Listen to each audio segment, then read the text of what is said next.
I think there's no doubt that the United States played a key role.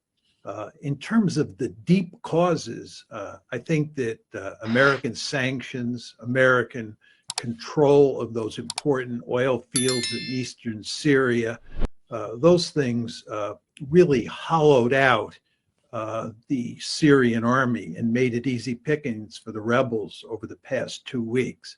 And then in terms of arming and training and supporting the rebels that overtook the country, it's hard to say what exactly we did compared to what the Turks and the Israelis did, but there's no question we played a key role there as well. So I think there's no doubt that in the final analysis, the United States was a key player, if not the key player, in bringing down Assad. What admitted the different groups inside of the administration, like the CIA and, of course, the White House itself, they were all deeply committed to getting rid of Assad. And they were willing to do almost anything to achieve that goal. To be honest, I don't understand why they were so committed to getting rid of Assad when it wasn't clear who would replace him and what the consequences would be of getting rid of him. It seems to me that this is all up in the air now. You're going to have chaos in Syria, and I don't see how this works to our advantage or to Turkey's advantage, and even to Israel's advantage. And it's very important to emphasize here that in the American case, Israel was driving the train. We have no real deep interest in what's going on in Syria, except for the fact that the Israelis care greatly, and because they care greatly, we care greatly. But even there, I just don't understand what people were thinking the end game would look. Can't justify it legally or morally. And what the CIA tries to do is keep this hidden and not advertise what's going on. The problem is that with platforms like this and all sorts of other platforms, it's hard to keep these things secret these days. So it looks like we are guilty of hypocrisy in the extreme, which of course we are. But this kind of thing happens a lot in international politics. You want to remember after World War II, when we switched sides, moving to make the Soviets adversaries and the Germans allies, we jumped into bed with all sorts of Nazis. We thought that they could provide important services to us because they knew the Soviet Union, they knew the Red Army so well. So we were willing to do all sorts of things to cooperate with former Nazis because we thought it would help us contain the Soviet Union in the early Cold War. On a level, it used to be the case in the old days that the intelligence agencies could get away with all sorts of things, and we didn't find out about this for decades. Just think about the Israeli case. The Israelis could get away with a great deal before the coming of alternative media, before the coming of the internet, before the coming of Twitter. In this day and age, it's almost impossible for the Israelis to do anything surreptitiously.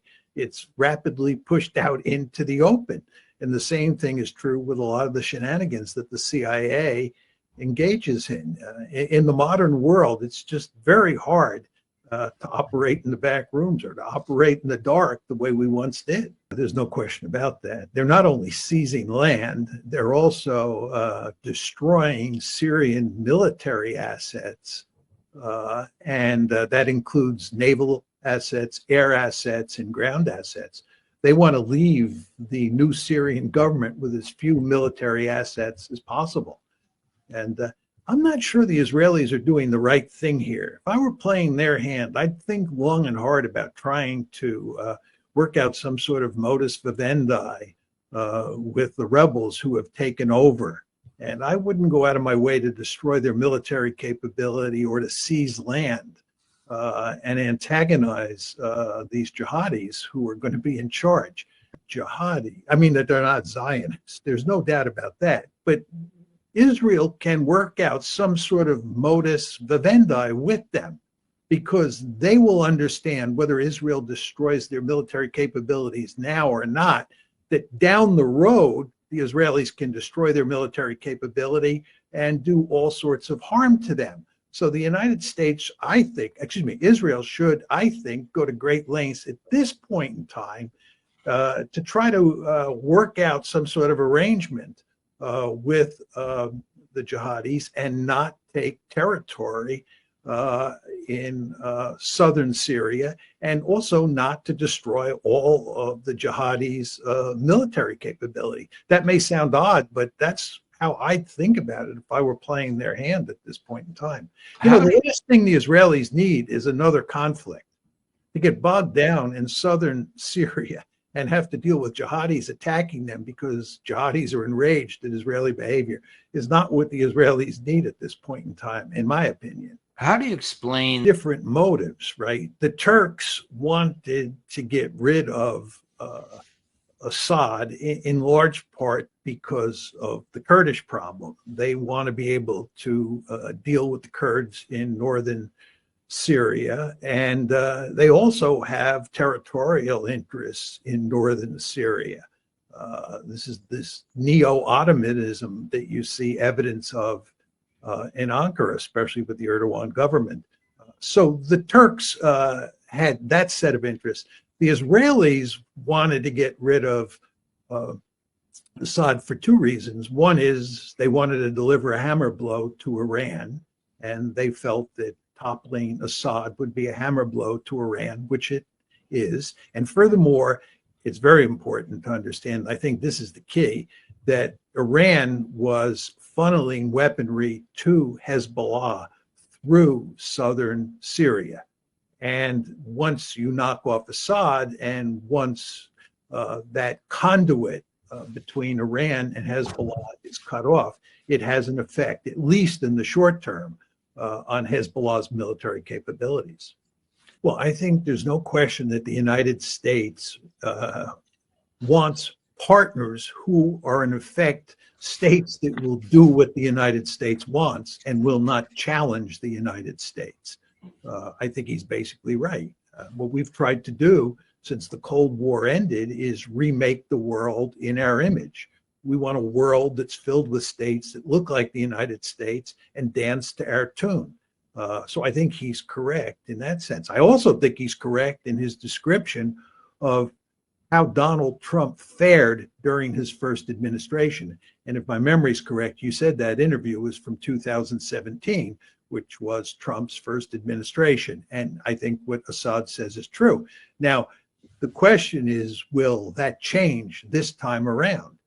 Trump is well aware that he was thwarted in his first time in the White House, and he and his advisors are determined to turn things around and to create a situation where he can have an independent effect on American foreign policy, that he can beat the deep state.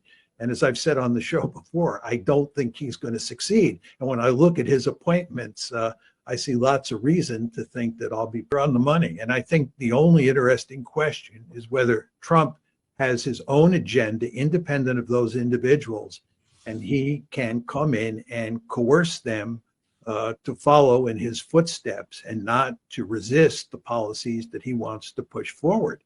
And even if they do it one time or maybe two times, I don't think they can do it more than that. I think there are limits to how much Trump can coerce his lieutenants into following his policies, and certainly coerce the deep state into following his policies. So I think in the end, Trump's not going to make that much difference.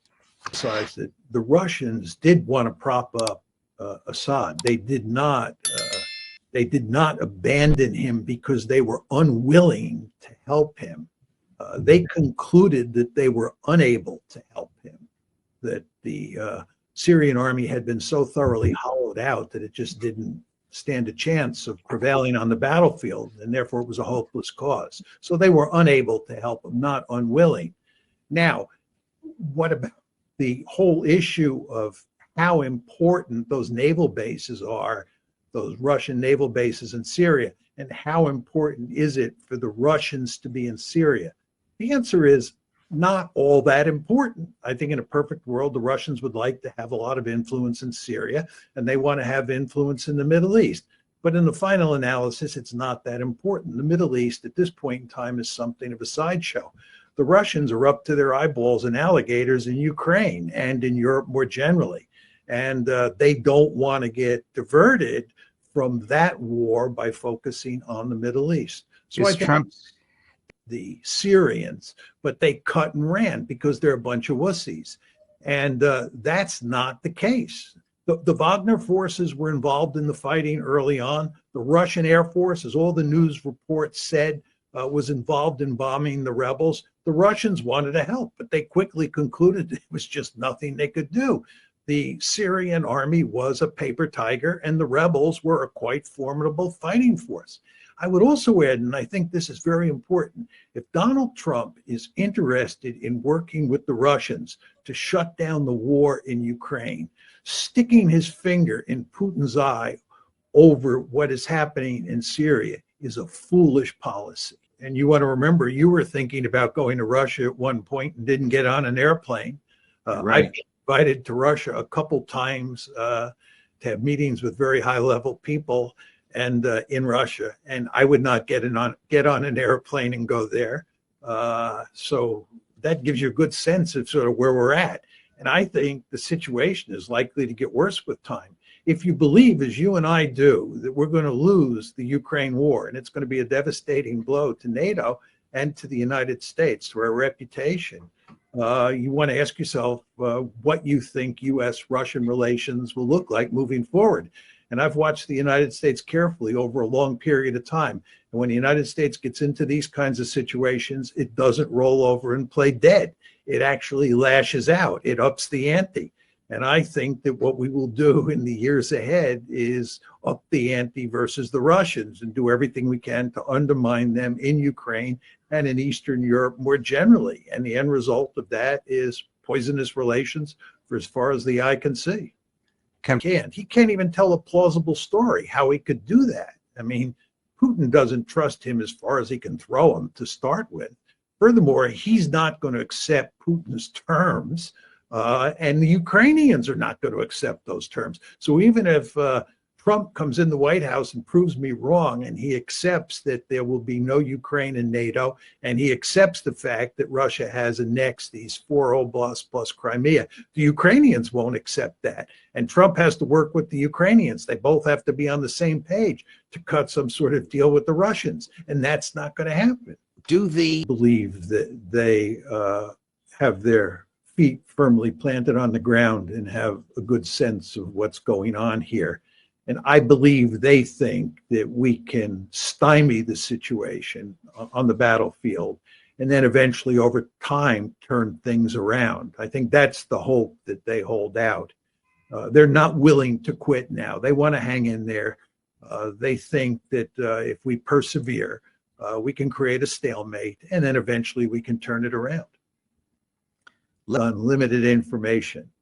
But my sense from reading lots of newspaper reports on this and talking to a handful of people who know the Korean situation quite well, is that the CIA did not instigate this, that it was the president who instigated it. And he did it because he was in deep political trouble and he saw declaring martial law as a way of rescuing the situation. And I think the CIA might have known about it. It's hard to say for sure, but I would imagine if the CIA knew about it, if the people in that organization who are on the South Korean desk have triple-digit IQs, they would have told the president this was not a good idea. It was effectively shooting himself in the foot, and that, of course, is what turned out. So my guess would be the CIA probably knew something about it, maybe knew something about it, but did not instigate it. Not sure that they cared much either way. I mean, I think that in Beijing, what they really want is stability on the Korean Peninsula. Many people may find this hard to believe, but leaders in Beijing, policy elites in Beijing, worry about North Korea. They look at North Korea not altogether unlike the way we look at North Korea, as a country that is something of a loose cannon. And the last thing the Chinese want is a war on the Korean Peninsula, because they understand they will get pulled in on North Korea's side, and we, of course, are already there on South Korea's side. So I don't think that the the Chinese care very much, other than they just want stability on the Korean Peninsula. Broken up into other fiefdoms. Let's just sort of talk about who's in there now and whether they're going to go away. As we know, the Americans are in there big time. I don't think we're going to leave. The Israelis are now in there. They weren't in there before the other day. Do you think the Israelis are going to leave? I don't think so. The Turks are in there. They're not leaving. The Kurds have a big enclave. They're not leaving. And then when you look at the jihadis, all the different groups that are involved, we make a lot of noise about HTS, but there are all sorts of other groups as well. And do you think all of these groups are going to work together to create a coherent and viable Syria in the areas that they control? I wouldn't bet a lot of money on it. So I think you're going to have chaos of sorts in Syria for the next year or two, if not longer.